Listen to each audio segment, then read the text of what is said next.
there have been lots of things flying in the media. Everybody wakes up with a speculation. It becomes a lead story. So there's a lot of confusion, all right? And it's not good, particularly when you're targeting your central bank to be having that kind of. So I think I need to bring out something, make them clear. I want to be on the record for this, and I'll be held accountable for it. So I'm speaking authoritatively on this. Whatever has been going out in the media, everybody is free to speculate if they want, but they should speculate within the confines that's based with information. So I'll start with the amounts involved. You know, there were 2 transactions which were relating to debt service payments. The payment transactions in question included a payment to the World Bank of $6.134 million, which was instead paid to a company called Roadway Company Limited through a bank in Japan called MUFG. And that was on the 12th of September 2024. And then the second transaction was meant to be a payment to the African Development Fund of $8.596 million.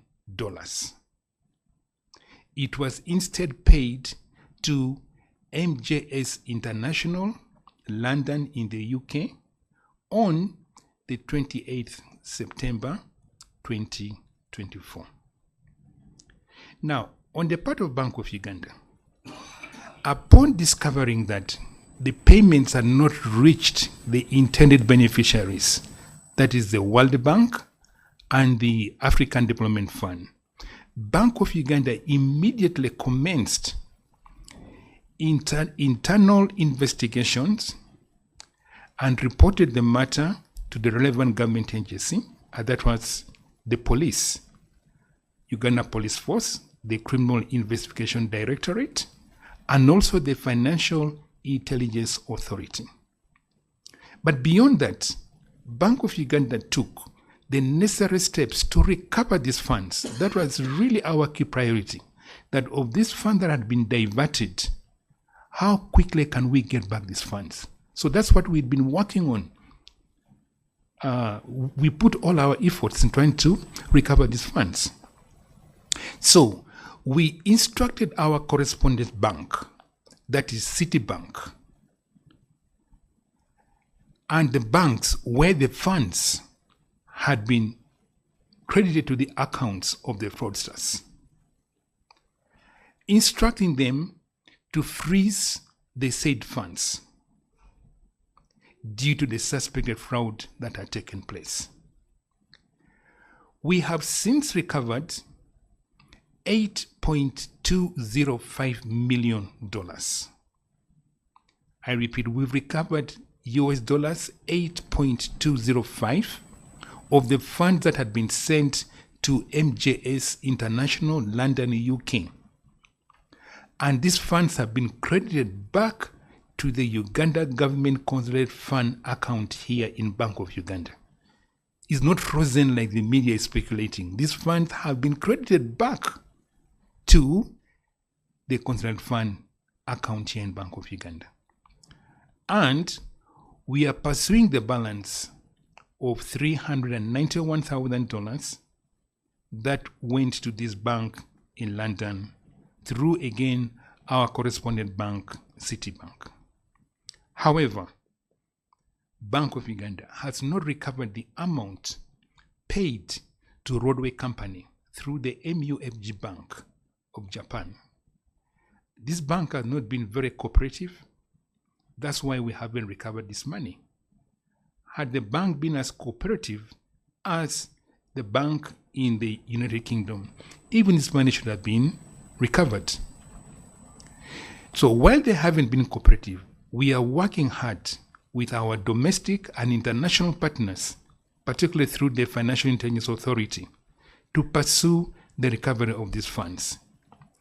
And we also expect the ongoing investigations to support our recovery efforts and help us understand the full extent of these fraudulent transactions.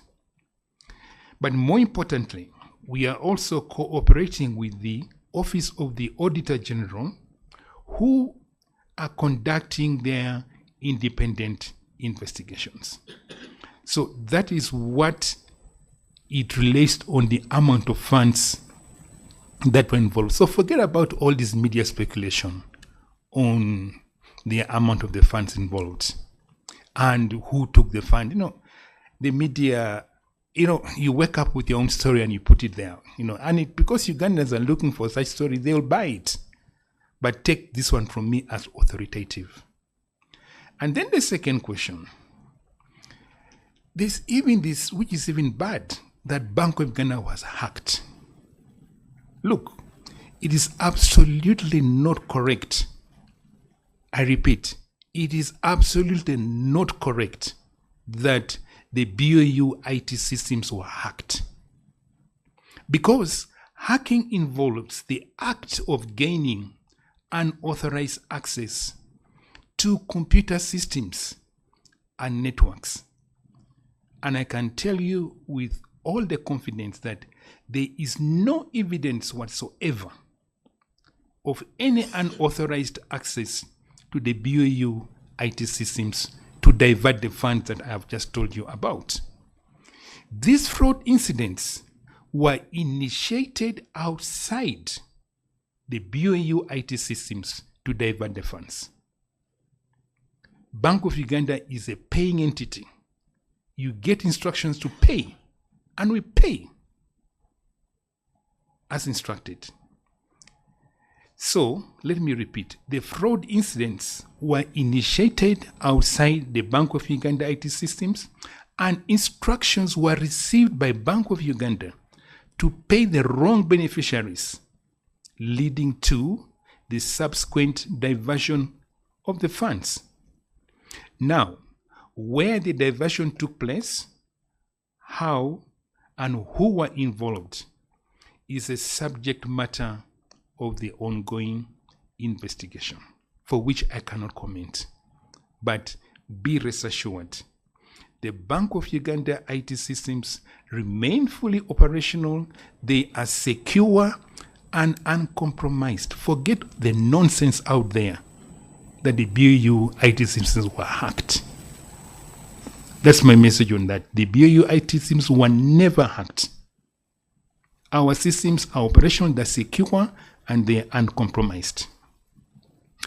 Now, on the staff involvement, look, whenever such a thing happens, you report this one to the police. And it's only normal for the police to take statements from all the staff who have a relationship or who work on such matters, who take part in the process of payments. So what has happened is that we are cooperating with the relevant authorities to provide information that is needed to conclude the investigation. To the best of our knowledge, no Bank of Uganda staff has been implicated thus far. So all the rumors you see there, all these things in the social media, I mean, there's no grain of truth in it whatsoever. Bank of Uganda staff have cooperated with the investigating authority, and to the best of our knowledge, no staff has so far been implicated, no been named in this. So maybe let me conclude on this. I'm just asking the public to remain patient and allow the relevant government agencies to conclude their investigations. Bank of Uganda will issue a comprehensive report. We will issue very comprehensive report on the incident once the investigations are complete. For now, we recommend that if you want any information, you source it from the related, from those agencies who are conducting the investigations, to avoid misinformation. This idea of bashing the central bank is not good. I hope Sudhir have answered your question.